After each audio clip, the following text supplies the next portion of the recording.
ومن الليل فتهجد به نافلة لك عسى أن يبعثك ربك مقاما محمودا।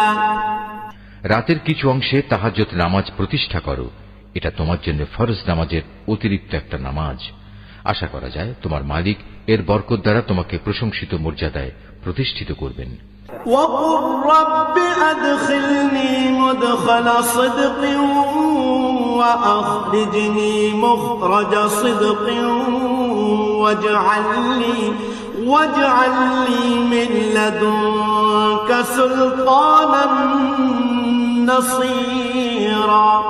তুমি বলো, হে আমার মালিক, যেখানেই আমাকে নিয়ে যাও না কেন তুমি আমাকে সত্যের সাথে নিয়ে যাও, এবং যেখান থেকেই আমাকে বের করো না কেন সত্যের সাথেই বের